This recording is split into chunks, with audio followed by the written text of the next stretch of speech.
and welcome back to the Nikki ExotiKa Show. Today we have a very special guest, someone who I've known for quite some time when I was a little girl, and he is huge in the New York City nightlife. He is the one, the only DJ Jonathan Peters. Well, hello. Hello, mister. I have not seen you in forever. Yeah, it's been a minute. I know. When did we first meet? It's been a while. I think you were, what, 15? I was a kid. No, Yeah, I was 15. Sneaking in the club in the back door, opening the door, right? Yes, right? Chief was letting me in. Yeah, the Sound Factory. Wow. So many good times there. Yeah, very lucky to have those memories, you know what I mean? And you know what's sad? It's memories. You know, we always try to get those memories back, but you've been doing pretty good keeping it alive. Yeah, well, you know, it's a different thing. You got to realize it's a different thing. There'll never be a party. No. Like, you know, it takes so many things to have that. You have to kind of let it go because, you know, if you don't, you're going to be like. So let's go back. A lot of people don't, some people have never heard of the Sound Factory. So let's talk about the Sound Factory. Sure. Back in the day in New York City, you guys, there was the Limelight, the Sound Factory. There was a Sound Factory bar, and then there was the Sound Factory nightclub. The Sound Factory nightclub was owned by a gentleman called Richard Grant. Well, actually, it was two Sound Factories. There was one on 27th Street. Correct. Which Richard Grant was involved with, Christina and Phil Smith, and that was there for quite a long time. Amazing time, just amazing. Yeah. And then when that closed, it became Twilight on 46th Street opened. Okay. So 46th Street, it was just the only club. It was Sound Factory, and Sound Factory was one of my lovely places to party. As a matter of fact, Jonathan was on Friday. You were on Friday nights, or were you on Saturday nights? I was on Fridays at first, for the first 2 years. Until Richard, basically said, JP, come up to a promoter meeting. I wanted you to come up. And said, I don't need any of you. You're all fired. I got JP. And fired everybody. And I'm like, Richard, are you crazy? And he was like, are you with me? As he was crazy. Are you with them? I said, I'm with you, Richard. What is that about? You know what I mean? And that was a very nice Rich. Oh, well. And everybody, remember how nice that Friday night party was? How great? You can't do that. I said, Rich, that was a dumb thing to do, honestly. I liked Fridays because then I could recover on Saturdays, and then Sundays too, was like family time, and you could just relax on Sunday and get back to your normal, But being that you were switched to Saturday nights, Lord have mercy, early Sunday mornings, you guys, 5 a.m. That line was so around the block because, JP doesn't really know what was going on outside. He knows what was going on in the DJ booth and the dance floor. But I was always bouncing in at around 3 or 4 or 5 o'clock because I was always going to the other nightclubs. And then I was ending up at the Sound Factory. And it was a block long. I kid you not, guys. It was the #1 nightclub to ever be at. And you were DJing it. Like, that's amazing. Yes, it was amazing. It was an amazing time, honestly. Worked very hard during those times. It wasn't like a game, Yeah. It was dead serious. Very serious. And let's talk about some of your remixes that you did with some artists. So who was your best artist that you ever worked with? In Your Eyes, Luz Divina. I mean, she was, 16 years old? How old was she? That was nice. One of my favorites, so I guess, I don't know, there's a lot of them that I like, My favorite singer is Silva. Okay. All this time. She's from yes. What's the group? La Chic. I forgot. I remember that song all this time. La Chic, His remixes, by the way, if you guys ever look live presence is so amazing that I love to hear her sing live. Yeah. And that kind of it's more to me live, you know what I mean? I love, for me personally, it's like I love Raina, Deborah Cox. Oh, yeah, well, yeah. I mean, Deborah can sing. I know didn't you do remixes for Deborah? I did same script, different cast. Oh, that's one of my favorites because that's something I go through in relationships. You too, right? They're battling, it's an amazing song, honestly.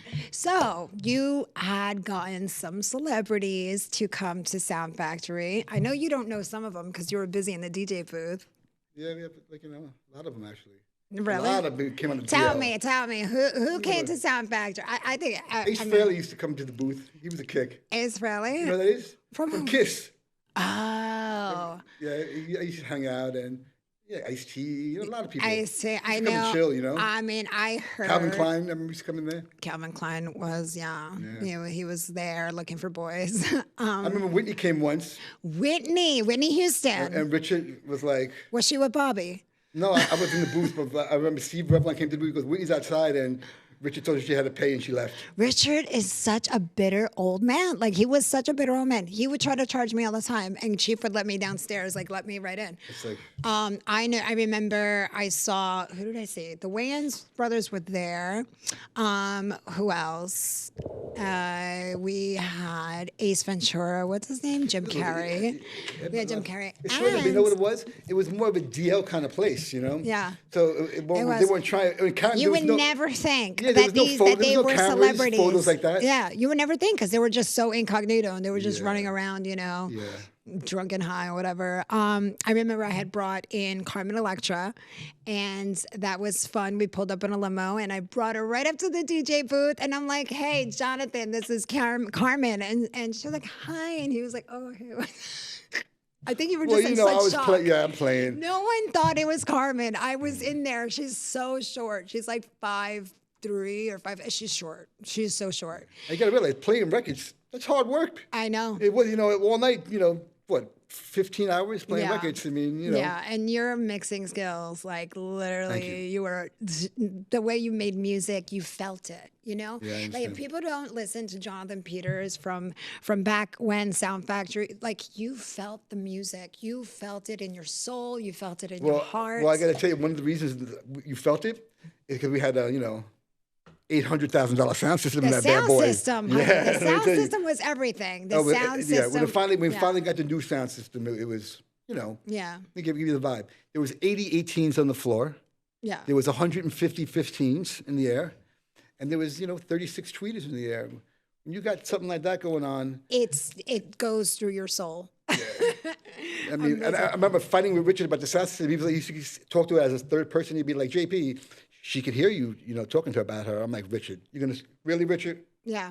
We'd fight, It's a great story. I don't want to get, in the future, I'll tell you maybe about how I got Richard to buy the sound system. It's hilarious, man. Wow. Yeah, it's like. So, so amazing sound system, amazing music, but you know what? There were other elements. Oh, and people don't really understand that. Is that if the nightclub so iconic is that you needed vibe, and we don't have vibe today. We got to realize something. There's so many components that are not in these places now because it all starts from the top. Mm-hmm. You know what I mean? Budget. Richard Grant. He spent the money and he ran that club a certain way, and there were all the things that had to do to make that party happen. Mm-hmm. No one's doing that even close to that. No. Not even, it's a whole different nobody world wants almost. to pay. Nobody wants to pay a budget. And, there were dancers. There were parties. But I got to say it again, Richard, he was a businessman. Correct. And if you're not a businessman, and he was a businessman who had a vision, and he was like squeaky clean, to be able to have a place like that late night, they came for us. Into the morning. They came for us all the time, the cops. Yeah. You know what I mean? We got closed down 10 times. Yeah. He won every time in court. But they come for you. And if you ain't squeaky clean, it's over. Right. Your whole image starts to get tarnished. And they come to you in their ways. And, most people just, let their lawyers go in there. Not Richard. He went in there with, you know what I mean? Yeah. And just sat and talked to the judge himself, and there's a reason why, he's very likable in them situations, you know what I mean? Judge would say, leave this man in his nightclub alone. Right. So let's talk about the parties. So we had different themed parties at the Sound Factory. Yes, we did. And I used to partake in those themes, Yes, I used to dress up. What kind of parties we had? We had the underwear party. We had the BDSM party. S&M party. We had the the big ones were my birthday, and then it would go into which was my birthday too, by the way. Remember we used to celebrate our birthdays. And the underwear party. The underwear party. It was one of the best. I always used to remember Calvin Klein's running around. Yeah, the lingerie party. Lingerie party. S&M party. Yeah, St. Patty. Didn't we have like a St. Patrick's party? Which one? It was like a St. Patrick's party. Yeah, maybe it's so. It was always a party. Every 6 weeks we had. But let's talk about that BDS. What was it? The BDSM party or Dom party? What was it called exactly? I forgot. The S&M party. The S&M party. Oh my God! You went in there and it was so crazy. And remember some of the installs? I'm getting to it. Oh my God. I'm getting to it. So some of the things, because there were different parts of the club had different installations, basically. Yeah, installations of like things that scenes. Let's call them scenes, right? And different scenes had different people doing different things. Which ones do you remember? The ones that I remember is on the dance floor, there was someone remember that? Oh my God. Remember that one? With hooks, with blood dripping. I was so freaked out, and I probably was on ecstasy, and I was literally having the worst trip ever. Yo, let me tell you something. I hear you. You know what's crazy? When people come to me, they remember that more than anything, that time. And I was in the booth watching that. I'm like, Richard, you went to, right? I said, Richard, you went too far. He looked at me and goes, that's why it's my club, Mary, not yours. Right. I said, fair enough. I was traumatized. I was like, what is going on now? I was traumatized too, actually, watching that shit. I was like, yeah. And what about the other guy who was on the floor and it said, yeah. Oh, getting stomped on. What about, wasn't there somebody with a strap on, like screwing somebody? There was some crazy stuff. The guy who had his testicles with the water. There was some crazy stuff going on. The CBT. Oh my God, it was CBT insane. is called cock and ball torture. I mean, there was lots of stuff going on in there. It was like hell. Yeah. It was dead serious. Sodom and Gomorrah. What's crazy? It was the first S&M party. It was the first party after 9/11. Yeah. It was the S&M party. Right. And I was not feeling it. I said, Rich. Yeah. Richard, the show must go on. And I'm like, oh, Jesus Christ. It was really? I said, Richie, really? It was definitely pushing boundaries. I was like, really? The show must go on, Rich? He was like, show must go on. But it was crazy, man. That night, these cops coming up to... One came to the booth. It was a lot. I can't For face me my to say family. it was a lot. It was a lot going on. There was a lot going on. It was rough, man. I mean, how were you taking that as a DJ and not really knowing that part of it? Because you don't do that. That's not yours. You don't work on the dancers. You don't work on the production. You don't work on the performances. You're just in the DJ booth. So when you see this stuff like front and center, what are you thinking? Can I tell you? The biggest moment of that night was when this guy came in. He was like a police guy. And anyway, I was playing records. It was packed. Wait, he came up to the DJ booth? Huh? The cop came up to the DJ booth? Yeah, they came up. No, my booth was closed. And I have to go to the bathroom. I mean, we're so far away. I have a garbage can. That's how it is when you play records. Right. This guy opens the door at 8 o'clock in the morning. I'm like, you know what I mean? And I'm like, so I slam the door and I kick the door open. I go, Richard, who's this? He goes, oh. And he had a beer in his hand. I should have known at that point. Oh, he was like, Grant was always toasted. Like, this is police chief, blah, blah, blah, blah. And he's like, Richard came into me, he goes, toasted. I can't face my family. I can't face my kids. I can't go home. They told me to go to Sound Factory. That's why I'm here. I wanted to say hello. And I was like this, oh my God. So I dragged him to the booth, right? And I said, you want some music? And I'm digging now, trying to find a CD, right? And he goes, let me ask you. He goes, what's going on downstairs? And I look over, and there was a guy in his florist, basically getting a big fluorescent light bulb, shoved up his ass, and it was being lit out of his ass, right? And I looked at him, and I said, oh, those are our strobe lights. And the laughter that came out of this guy was, I'll never forget. Because it was something that he needed, really. Because, I was having issues with having a party with this shit going on downtown, truthfully, you know what I mean? I was like, Rich, how are we going to do an S&M party right now? You know what I mean? I wasn't really, it was hard for me to put that together. But that laugh made me realize how important what we do is. Of course. Truthfully, I was like, wow. You never know how it resonates with people. And, like, the effect that it has on people's lives. Like, they might having a bad day, but then they go to the Sound Factory and they're like, I forgot about my problems, Yeah, well, that moment there, when he laughed like that, I looked at him and I was like, it made it all good, you know what I mean? For this poor guy who's down there, he's like, he said to me, nobody will ever know how bad it really is. Right. And I was like, oh my God. Yeah. It's, you know what I mean? I'm saying to myself, Jesus Christ, this poor man, you know? Mm-hmm. And to see him laugh like that and let it out, you know, it was just like a big tension release, you know? Yeah. And, you know, it was rough. Mm-hmm. I remember being on my roof of my place, my studio, watching these things fall and being like, Jesus, it was terrible. Wasn't there a sex party too? There was a sex party. You mean the jacuzzi upstairs? You guys had a sex party night, like a sex party lingerie party. Wasn't that one of the parties? Well, I mean, I guess it was always something. There was always out of the everything was always related to sex in a way. You know, no matter what party it was, it was always about. I mean, even the shows, everybody ended up.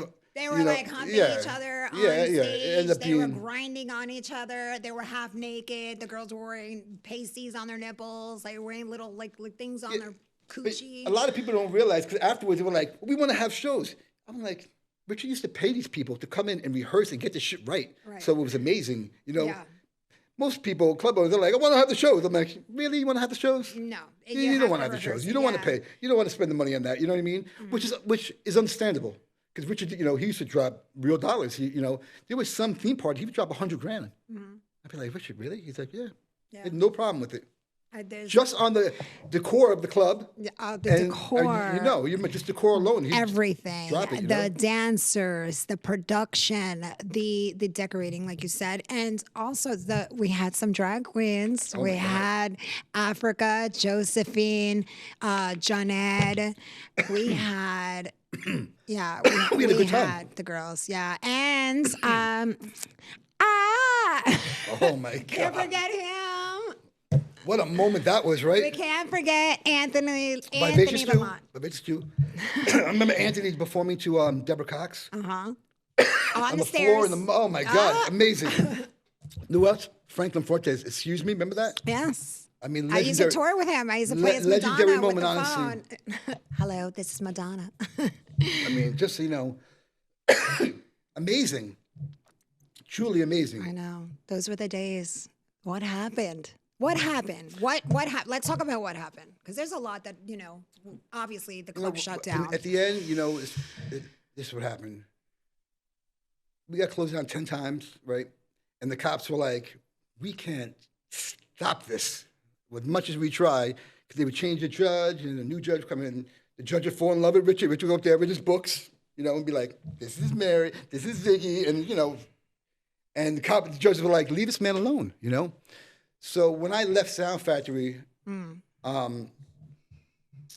just because of Richard, he just wasn't me. I built that place with him. You know what I mean? And he asked me to go to Fridays, but he pulled out a letter. He was like, "Well, Junior," and I'm like, Junior. Have fun with it. Junior wants to come back and have fun with that. But I already knew he wanted me to go on Fridays because he knew with me on Saturday he could never build a Friday night there. He tried for years. Mm-hmm. You know what I mean? And if I went back to Friday, he had a chance to. And I just said to myself, I knew that. Is this towards the ending? Yes, it's like a couple of months, and then Junior came in, and I was like, "Yeah, you want that? Have Junior. It's okay, If everybody asked me the right way, I would have done it because I could have toured on Saturday because Richard didn't want me playing anywhere else, So if I went on Friday, so it would have been a good thing. But the way he approached me, it was like, you know what I mean? It was just wrong. Right. You know what I mean? So I was like, fuck that. You know what I mean? Mm-hmm. After all this time, After all this time. So when I left, and it failed. Right. Bad. Of course. And the cops came in and they were like, we don't get this man now. And they came in and they took the sound system. Wow. And once they took the sound system, and then Richard won that case as well. Uh-huh. And this is what happened. That's what they took, the sound system? Yeah, they got smart. Yeah, but the sound system is no party. Wow. What happened was, Richard called me up one day. He goes, I want to talk to you. Picks me up in his pink on pink, white on white, his 64 Thunderbird. Mm-hmm. He's crying. He's like, I had a good life, JP, and what's happening is the cops are pulling out these kids, these teenagers from this place, kids, and charging them with 3 felonies, which is completely illegal, but they're doing it anyway. And these kids are getting, 20 years in jail. Mm-hmm. I think it's the 9th kid this happened to. And he's crying his eyes out. And I said, well, Rich, what did the lawyer say? The lawyer was like, either mind your business, close the club, or sue the city. Mm-hmm. He said, well, I'm not going to close the club. I can't mind my business. So I got to sue the city. So he did, and won. He sued the city and won. He sued the city and won. He won $60 million suit. Wow. And at the end, when something, the DA did something, got somebody who was to admit that he was working on the staff, he was selling drugs, and he lost his civil suit, lost everything. Yeah. So, which is a shame. You know why? Because Richard did the right thing to make sure everything was safe and was right. It was right. You know what I mean? Done right. Yeah. He didn't party and he played by the rules. He played by the rules big time, and it was a big loss to the city, honestly. It was, but the stories that went around. Let's talk about that because I couldn't imagine. I mean, I can't even imagine. What was in the press? Why the Sound Factory closed? People I read died, it. This and that, blah, blah, yes. blah. All these things. It wasn't even about that. What originally was said, let's talk about that. I don't know. That's what people. It's going to be news to me because. That's what people read is the reason why the Sound Factory had closed is because bodies were being taken out of there and being put into a dumpster and security was involved and all I heard that at the other place. I didn't hear that. I heard that at the the old one. Yeah, people were some senators or politician's son, whatever, overdosed or this, that. This is what the story was. And they were brought out and people were getting pulled out of the club. And I mean, it was probably fake news. But at that time, that is what goes out and it can destroy your reputation. And they did. They destroyed But they realized after the 10th time, they realized that we got to get that damn sound system out of there. Right. Without that, because if you don't have that sound system, the party is over. And so that's what happened. They took the sound system, which was a shame because it was such a good sound system. I mean, it was just like nothing. Did he ever get it back? No. Nothing I ever experienced. I mean, that sound system. Wow. Even after winning the lawsuit? It was gone. Oh, my goodness. So, yeah, it was like they realized that. Where do you think it went to? It probably went to another nightclub and they sold it. It probably got auctioned, I think. Probably got auctioned. I mean, it was a powerful sound system, man. Let me tell you, it was like no joke. Once we get that sound system, that's when the numbers jumped from, 1,600 to, doing 7,000 people a night, Yeah. Wow. Yeah, that's a shame because Sound Factory is one of the best nightclubs in New York City for such a long time. I would say from 89. Yeah, 89? Oh yeah, 89 cuz Junior. When was Junior there? Junior was there from 89? Junior was there at first and then it was Frankie. Frankie came for a couple of years, 2 years, I think, and then it was Frankie Junior again. Knuckles? Frankie Knuckles, yeah, and then it was Junior again. Okay. And I tell you, I had the best times of my life at both of those parties. Oh my God, they were the best. Love the parties. And when we bring up Junior, we've always loved Junior. Junior had his moment in history. Amazing Junior Vasquez, moments. I mean, as a remixer too, producer, he has made some amazing music. And we used to go together to go enjoy his music. It was amazing. Junior, where was it? Juniorverse. It was what club was that? It was. I was really into him. He was at Sound Factory. Yes. Then he went to, I guess, a Tunnel. He was there for a while. He threw my ass out of there one night. I'm like, there was some little drama. There was always drama with if you guys Junior. heard about it, but there was JP would show up and he would listen and, to his music. It was inspired. And that's all what it's about. It's inspiring, being inspired by somebody who's making great music. So Junior started saying, oh, he wants to steal my style of music. Oh, he's trying to play like me. Little did he know, right? Right. I was completely different style. He is a magician and plays his own vibe and his own magic to music. And Junior was also another magician and had his own vibe and own style to music. And you guys, whoever you guys, like the music heads out there, you know what I'm talking about. Well, I give it to him. The last time he threw me at a Palladium, he said, oh, I'm sorry, JP. Why don't you just come up and hang out? You want to come out? I fell for it. Oh, no. And he got me again. It was 109 degrees. It was 109 degrees outside. He threw me out. I'm like, oh my God. You need to stop stealing people's ideas. But as I was walking up 6th Avenue going home, 109 degrees. Yeah. The sun. Oh, that was. And that's how I came up with Let the Sunshine. Oh, really? Yeah, I was looking at that sun. I'm like, that got me so that good. Song. Yeah, and the sun was beaming on me. I looked at it. I'm like, I'm going to get him. I love that song. Yeah, I go home, and Johnny Vicious called me. He's like, what are you doing? I heard what happened. I'm like, I'm sitting here. I'm cutting up Let the Sunshine. I'm going to let this bitch have it. He goes, JP, I did Age of the Aquarius. At the end of that, I think it's Let the Sunshine. I have the acapella if you want it. You know what I mean? I was like, you're kidding me, Johnny. That's how the whole thing happened. Major. Because that song Let the Sun Shine In with Age of Aquarius, that little portion of the music mixed in with it and sampled. It's such a great song.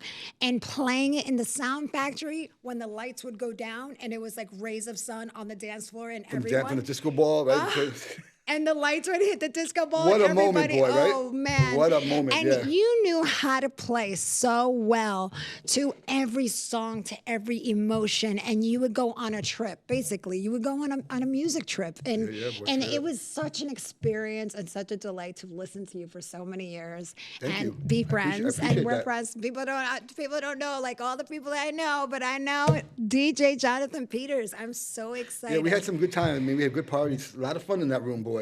Mm-hmm. A lot of fun, honestly. Yeah. So tell me about, like, you know, you're still playing? Yeah. I saw you on Halloween. I won the Halloween costume contest. Not because we're friends. You won 2 years in a row. I won it fair and square. You deserve it, honestly. I was Chitara, and you know what? If I would have saw somebody with a better costume, I would have said, you know what? They need to I knew you were not letting that happen, but before the night, I'm like, gee, watch. They almost didn't have the contest. I was like, oh, I did not get done up in like 5 hours of makeup and stuff to not win this contest here. Yeah, that was, yeah.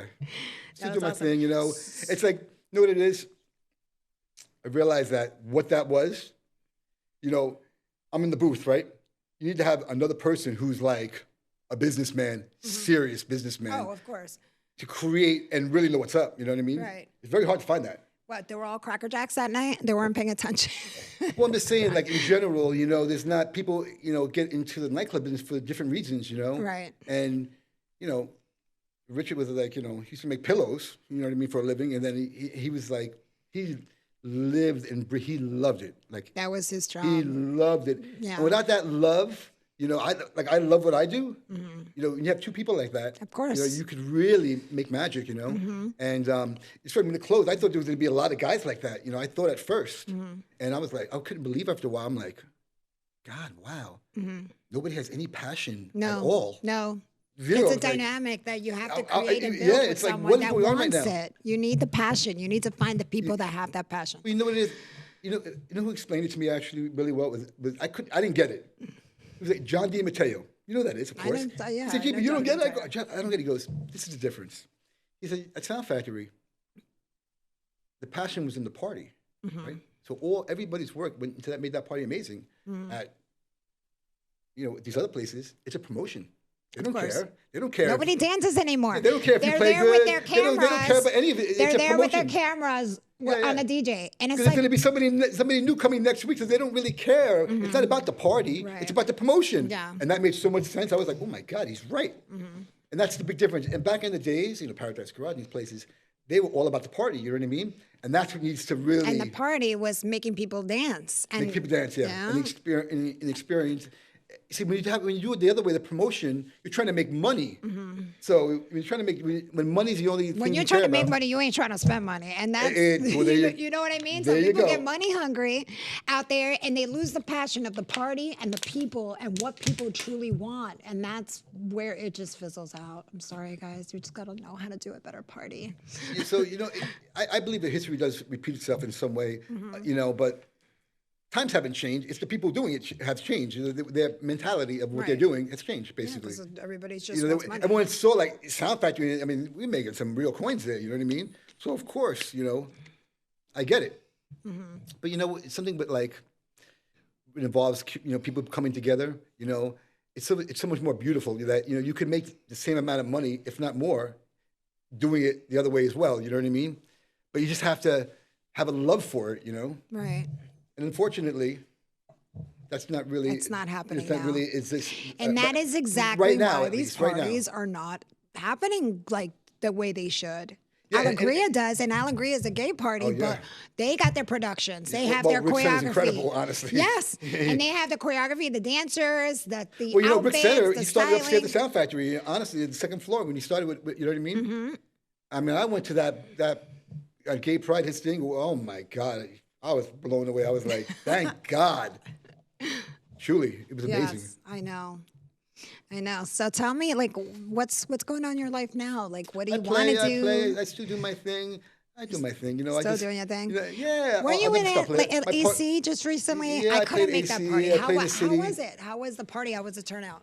You know what? I've been doing that for 9 years now. I know. And it's always packed to the gills. And is that at HQ? It blows my mind because it's so far away and people make that drive. And it's just like, I'm so grateful for that, honestly. It's what, once a year? Twice a year. Okay. I'm doing Saturday, August 23rd. I do the pool party, and then I do the night party at nighttime, and then I do it. I do it the worst day of the year, usually January 6th, the first day after New Year's, and it's incredible. Really? Oh my God, it's incredible because everybody. I was gonna go last year, but nobody wanted to drive down. People, something about HQ, right? People love it. People love going there. It's freezing. It's right on the water. I'm playing it. It's beautiful. I love the venue, but it's freezing in January on the water the wind tunnel, in Atlantic City. Oh my God, I froze my ass. One January, I went out to go see someone perform. Yeah, it was a lot.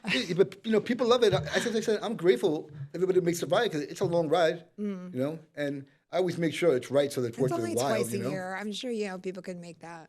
Yeah. I'm playing in Long Island, July 4th. Coming up at Tropics, playing there. Oh, maybe I'll come. You should come. Yeah. I like to, you know what it is? As long as I have a VIP table, I'll come. You always get one. I like to play, all my fans are in New York, Yeah. I played at Sound Factory. Richard was like, Mary, you can't play anywhere else. I'm like, I didn't really want to be honest. Yeah. But so I like to stay, I stay local because all my parties are packed when I stay local and it's great, it's amazing and I love it. So, so I just, I do my thing. I'm just still doing your thing. You know what it is? Good. I feel like, you know what it is? I see what everybody does and I get it, but I don't feel like I have anything to prove. As a, party, what we had at that time, that can never be recreated ever. As a DJ, I will always have something to prove. You know what I mean? I know. As a DJ. But when it comes to like sitting back and saying to myself, can we ever what we doing here? Yeah. The vibe changes. It's not even close. It's not. Nobody's not even close to us. So it gives me a little. I say to myself, I'll go play, but I'm not like, everyone. You're having your fun and everything. Keep on having your fun. I mean, I don't look at it. You could probably replicate that if we had the budget. Oh my God, we could do something. Well, but as I said, not only the budget, right? But as I said, it's a mind state of everybody involved. Giving 100%. It's everybody, and I say it starts at the top. Yeah. If you don't have a businessman on top and knows what's up, it's going to fall apart eventually. Of course. Eventually you're going to be in front of a judge, and the judge is going to be like, spit out honey. money. They get greedy. Yeah, of course. You see what I'm saying to you? We know. So, with that in mind, I'm sure it's time, but it gives me. That's why I have nothing to prove to anybody. That's all good because I know them parties were like on another level. Yeah. And so I just I play, I do my thing, and as a DJ. So talking about recreating things, you own the rights to Sound Factory now. I do. You do? I do, yes. So recreating things, if you saw the future and coming out with something, would you do a TV series? I was thinking about, tickling with the thought of doing a series, like a Netflix kind of series. Just playing with the thought, if it comes together. I know a lot of fans always talk to me about it, you know what I mean? But unless it's right and with unless it's the right situation, right? I ain't gonna rush into anything. It's I would open another club if it was the right situation. You know what I mean? But until then, I have my little daughter. I'd be chilling with my daughter. You know what I mean? How old's your daughter? She's 9. Oh. Yeah. So, it's kind of I feel like this. I know all the elements that have to happen and what has for it to be right, and unless it's right. I ain't wasting my time, I'd rather just go do my gigs and play like that, because you will not win if it's not right. Everything has to be, of course, together. And if it's not, it's like almost like pissing in the wind, So fuck that, I got no time for that. That's true. You know what I'm saying? I did that with my girl group for many years, and it was just always some drama and something wasn't working. So everything, back to being a solo artist again. Yeah, so I get it. So and I have no problem. Let me say something. The amount of work during those 7 years when I played, I mean, like another couple of things that Richard used to do, like nobody does. JP, you close the party when you want to. You want to play to 3 o'clock in the afternoon? You want to play the fucking Monday morning?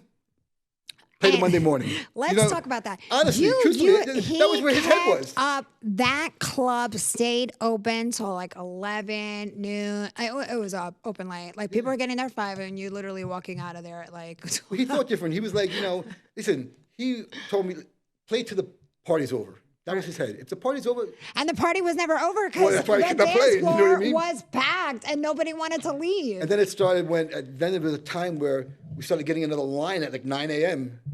You know what I mean? Yeah. So we had a 1 o'clock hit, we had like a 5 o'clock hit, and then we had this 9 o'clock hit, and it started like that vibe. Mm-hmm. So it was the tweakers. I call it tweaker time. You understand something? Truthfully, we weren't doing anything wrong. Yeah.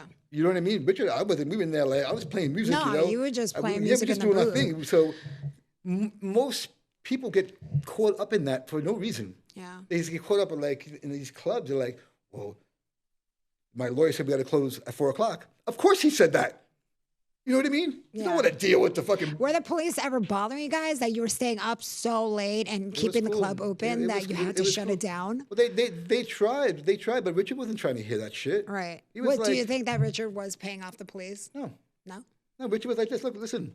It's very clear. Like everything else, he was just like, leave my business alone. You have no right to tell me anything about my business. Right. Get it? You know what I mean? And I think that most people are not experienced like Richard Grant. They go to the club, they say, well, my lawyer said I got to close. And I say to myself, well, what do you think your lawyer's going to say to you? Mm-hmm. You know what I mean? Of course. He's going to say, yeah, you have to close. To cross your T's and dot your I's. Yeah, of course he's going to say that. So you don't get into trouble. Richard wasn't hearing that shit. Of course. Richard did whatever he wanted to do. And the thing about it is, but because he was straight up, so he can say that. Most people are not straight up. Of course. So, they will not have success going further past 4 o'clock. You always got to push the boundary. You always have to push it. And you know what? I've always been like that since I was young. People are like, you can't do this and you can't say that. And I'm like, they're always going to tell you no. It. I was talking to a club who was like, my lawyer said I got to close.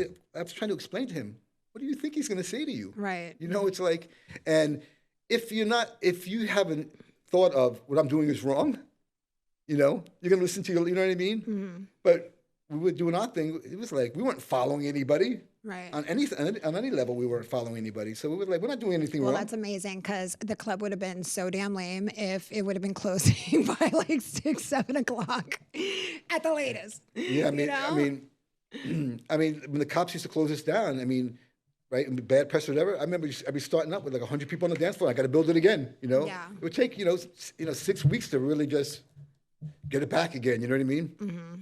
So it is what it is. So if somebody wants to come to the table, invest. Come. We need investors. But I'm excited. I would love to see a series. If you need some insight on the clubs. I know something that had happened. I don't know if you were aware.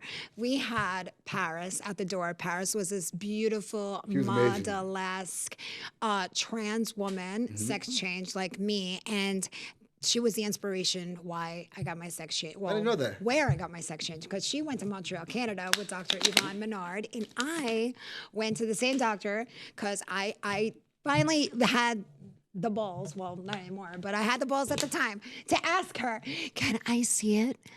And she showed me, right? She showed me. She's like, JP, look. I'm like, whoa. And when she showed me, I was like this. And in the stall, I was like, oh my goodness, I want one. And I thought about it for a minute too, actually. You're so silly. And she inspired me to get it. But what I was going to say is that there was a time where there was trans girls. It was a crew of them. I would say a crew. They were like the cartel.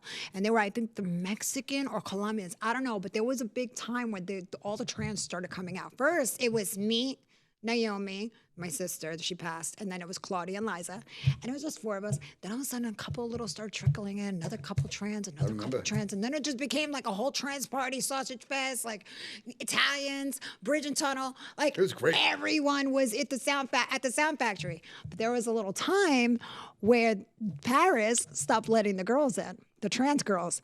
And I'm like, Paris, what happened? Of course not me, honey, because nobody ever going to kick me out of a club because, she saw me as a woman. But there were some girls. She was like, nope, you can't come in. Nope, you can't come in. And I'm like, girl, what happened? Oh, no, Richard was fierce like that. They were robbing the guys in the bathroom. Well, you know what was going on. I mean, I used to go down there and peek over the stalls for the hell of it. You know what I mean? It's like 6 a.m. Oh, they were having the shit that was going down in them stalls, boy. Let me tell you. I'd be like, walking on like, why'd I do that? Whoa, nobody did drugs in the bathroom, by the way. It wasn't drugs, They were doing stuff like that on the dance floor, in the club. No. In the stalls, they were having sex. This shit was going down, boy. Oh, stuff was going down.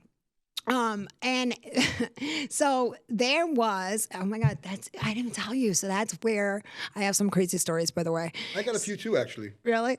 So my ex, Roman, this was the night Carmen Electra came and she had left. And I had to go to the juniors party to go get a leather jacket that I had let my girlfriend borrow. And I came back and my ex, Roman, was gone. And there was this other girl that was hanging out with him. Anyway, I asked my friend, this gay kid, I was like, yo, where's Roman? And he's like, oh, I think I saw maybe went to the bathroom to do bump or whatever. And I was like, okay. So I go down there and I'm looking in the stalls and I'm like, and then I see his sneakers. And I'm like, what the fuck? And I look in between, you can see the little hole. And I see a girl going like this. Oh my God. I went to the next stall, looked over like this. I was like this. Boom, like that. I kicked up to open the door and I was like this. I was like, bah, bah. Oh, you come right into the booth after that. No, that was another time. I knocked both of them. I said, really? I said, you know who the F I am? You know who the fuck I am, bitch. I was like, I dragged her out. And he's like, no, Nikki. Rose was like, no, Nikki. I was like, get the fuck off me. I was like, it's over. Oh my God. That was one time. See, I have calmed down a lot. I am not aggressive anymore. Oh, you used to be wild. I remember you were wild. I was wild. Yeah, there was one other time, I was wearing a bikini top. I always like to go out sexy for Jonathan's party. And I'm it's super hot. It's packed. Packed. Like people are on top of you at the coat check. And you know how the coat check was. It was like everybody was there checking in. So this girl is being a bitch, and she's like, she clocked me, and she's like, like that. And I turn around with my ex-boyfriend. I'm like, honey, I might have to just pop off. And he's like, calm down. Like, don't make a scene. I was like, okay. So I feel my bikini top pull, and I'm like this. And she's like this, like that. And I said, what's so funny? And she goes, the whole thing is funny. I said, oh, really? I said, baby, I'm so sorry. Like that. And I grabbed her and I was like just pulling her. And that girl was like trying to fight with me too. And I wrapped her hair around my thing. I started dragging her out. I was like, you want to play? Let's play. And her man grabbed my arm and my boyfriend grabbed him and said, get the fuck off her. So it was so bad. So I started dragging her out of I busted her eye. She had a huge welt. Then I ran to your DJ booth. I got out of there and ran upstairs. I was like, oh my goodness, this is freezing out there. I was like, Jonathan, I just punched this girl. She tried it. She said I look funny to her. He was like, just stay in here for a little bit so everything cools down. The minute that I left, half hour later, I let things cool down. I go downstairs. Chief grabs me and yokes me outside and pulls me outside. Oh, shit, he goes, Nikki, you can't do that. Do you know what you did to that girl? And I was like, but she said I look funny to her. He was like, I'm going to let it slide, but that girl, you fucked up her eye. I was like, oh, well, now she has something funny to look at. I get it. Tell me the craziest stories that you have. Oh my God. I mean, I don't know if I could. Really? It's that X-rated? I mean, I seen some shit go down in that club where I'm like, God damn. I know. You know what? It was more like just fierce, just like parties. I've seen, in that club, I remember a couple of times, I'm not gonna say any names, but I remember once, I remember the booth when the booth was under the DJ booth, the first booth. Yes. It was 9:00 in the morning, right? The big dude was sitting there. This girl was like. That was like the VIP. That was like the VIP. And it was late. It was like late close. So. My friend was down there looking like this, watching, you know what I mean? And he was going, what are you? Wait, a cuckold? No, the person used to work with me, right? He used to be, JP, I go down, and he's going to the girl. And the girl's like, she's like, What? And he comes down, right? And he's like this, and I'm watching this shit now, right? Traumatized. And all of a sudden, this guy starts screaming and shit. You know what I mean? Oh my! And he puts his hand like this, and he looked down, and he screams out, and he runs out of the booth, and I'm standing there with this guy. I'm looking at this guy. I'm like, traumatized. I'm like, I'm like, what? He's looking at it, and then he freaks out and runs out. Ron, the security's there, so it's like, I'm like, yeah, bro.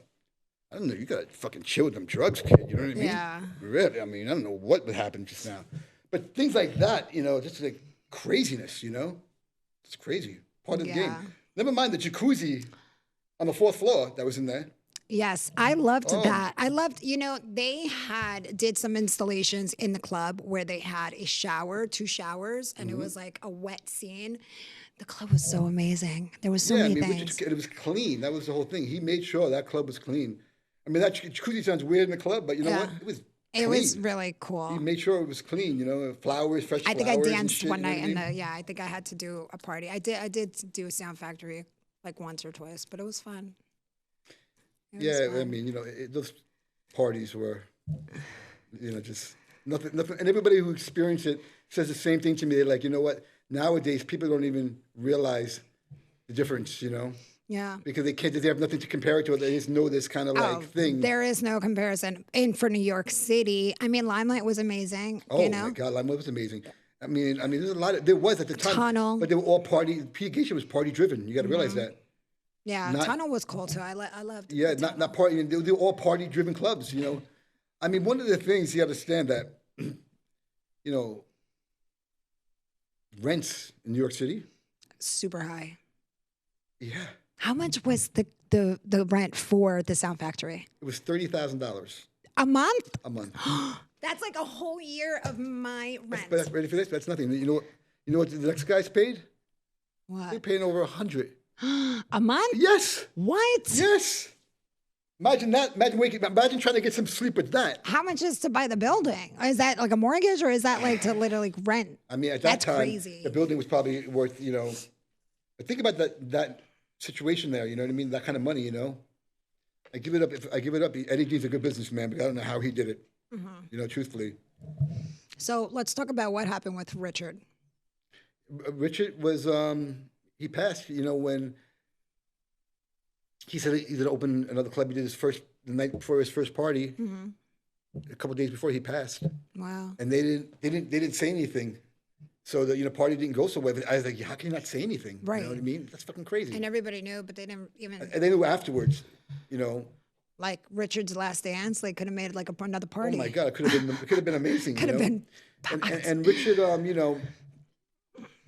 lot of between that and a lot of drama. I was going to do the opening with him. Richard was like, he knew he was going to pass, so he didn't want to. I got offered another contract at another place. It was huge, actually. And I said, Rich, I'm not taking that shit. You fuck them. I'm not taking that shit. He was like, no, you're taking that shit, JP. And I'm like, are you bugging, Rich? And then afterwards, I realized that, he didn't want to throw him, you know what I mean? He didn't want him to be stuck. So he did the right thing. He was a good guy, He was a good guy. He was more ruthless than anybody. But at the same token, he was like a sweet, He pushed the boundaries. Sweet man, Oh, he did, definitely. He did a lot for you? Well, I learned a lot from him. Going to the first Sound Factory and being like, wow. I was only like 16. That was nothing. I mean, that first Sound Factory was nothing compared to Factory. Compared to SF. I had the best times. Yes. There. I remember going there and getting these Frankie Knuckle bear hugs. I'm like, oh my God, Yeah. And it was amazing. And so I knew going in there what it meant to play at Sound Factory, So when when everybody left on that Friday, the reason why I told everybody, listen, I brought everybody in. I said, if you fuck it up for yourself, don't be coming looking at me because I know what Sound Factory is about. You know what I mean? So I'm not going anywhere, and so that's why you know what I mean. So it's such a nostalgia to have and to speak about the Sound Factory. There are groups, right? There's groups out there that we can keep in contact with the Sound Factory crew and people to talk about the club. It's a passion. Yeah. People are very passionate. It's on Facebook, right? Facebook groups. Facebook, yeah, I'm not saying, If anybody has any amazing moments, Sound Factory moments, direct message me. Because we make this kind of like series thing. Yeah. I have a vision what it should be, already.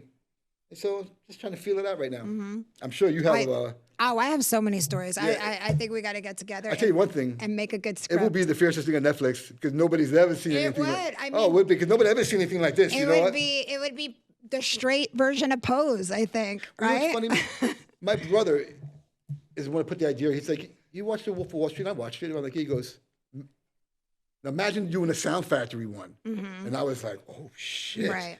I started thinking about all the shit that used to go on, the craziness, and the stories, and the sex, and the drugs, and the money, and the blah blah blah blah. It made The Wolf of Wall Street look like nothing, really. Honestly, it wasn't like as far as like the drama and everything is concerned. Yeah. I mean, even behind the scenes drama, in front of the scenes drama, out, the door. Oh my God. The parties, the different parties, people walking in lingerie. Oh my God. I used to couple up in the club. But more than anything, like remember the music at that time.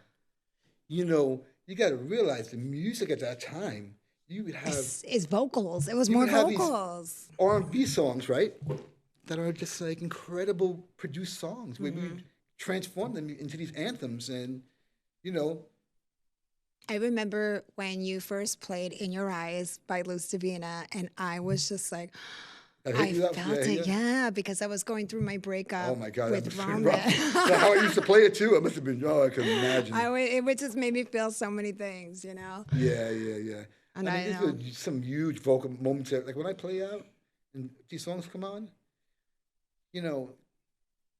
there's no like the energy level is undeniable. The difference, you know what I mean.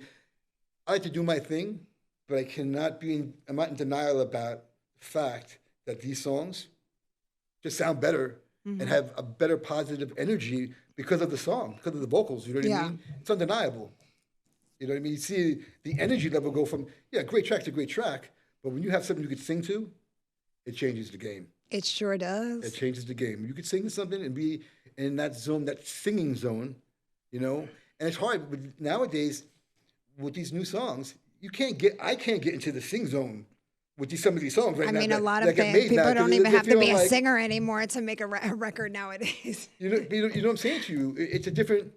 It's hard. You need to really get into that zone of a production, Yeah. And that's not, number one, it's not easy to make as number one.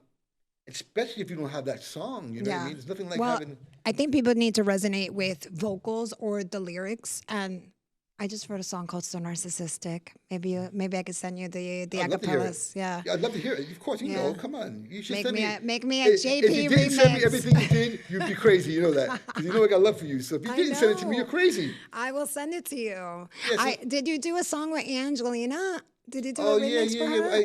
I recently we're gonna do it. Oh, it's a recent. Cool. Yeah, I asked you want her to re-sing the vocal because it's a little slow. I gave her the track, whatever I think is gonna happen. Nice. It's good, yeah, because those guys, they used to come to the club.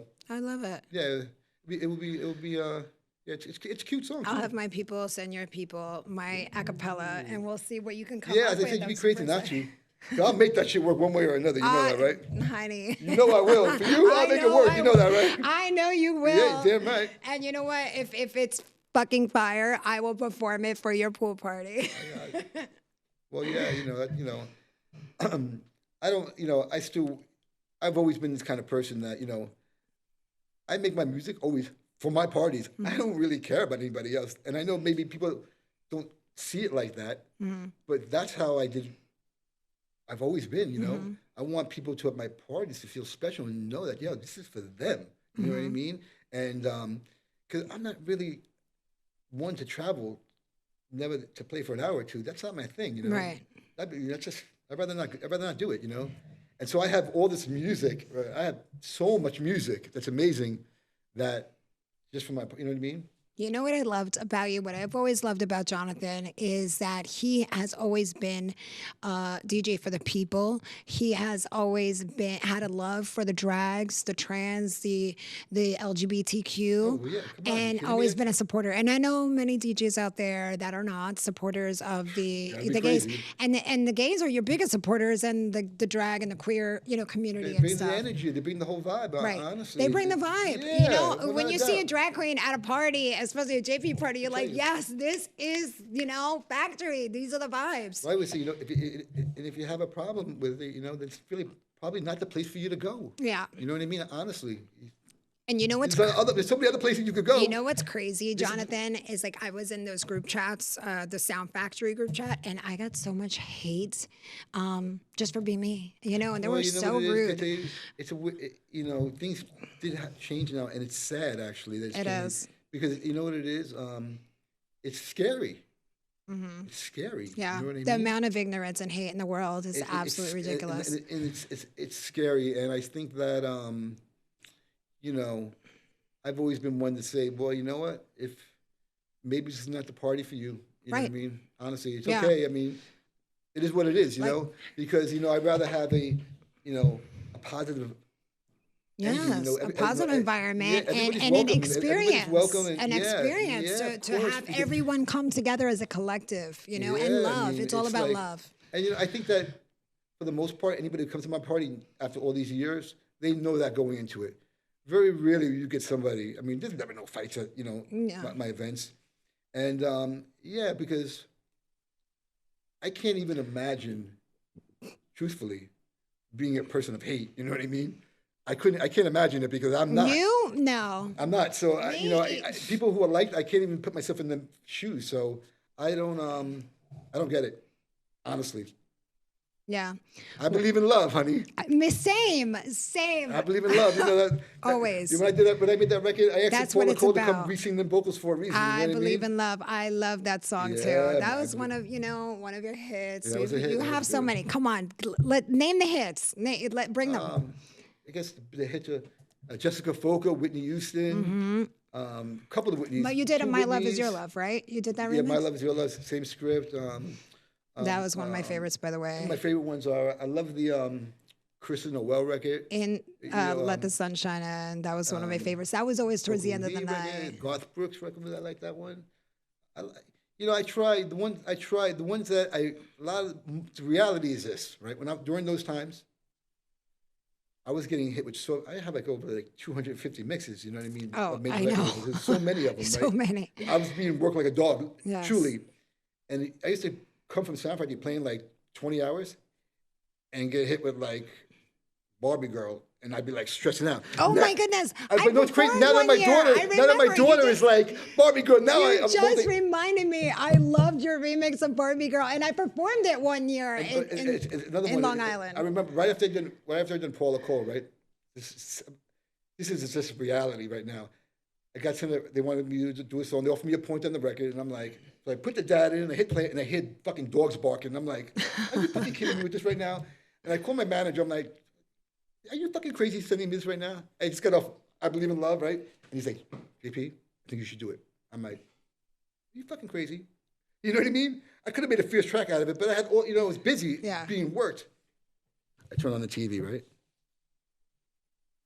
I heard these dogs barking before. Did I hear these dogs barking? Who let the dogs out? I was like, oh no, please don't say that. I was like, and the lesson learned, right? Yeah. Is never be too cool for the Kool-Aid. You know what I mean? Right. And truthfully, because that point right now would have been cute. You know what I mean? Uh-huh. Would have been real cute. So it was a life lesson. I said to myself, oh my God, Jesus Christ. You know what I mean? I was like, but it's true. You can't be too cool. You know what? And Can't be too cool for school. Yeah, man. It is what it is. It was life lessons. You know what I mean? Mm-hmm. But when I heard it after coming off such an amazing vocal, she came in and she re-sang the shit for me in one. It was just so amazing. That's awesome. Putting that dad on and hearing them dogs barking, I was like, honey, I ain't feeling it. You know what I mean?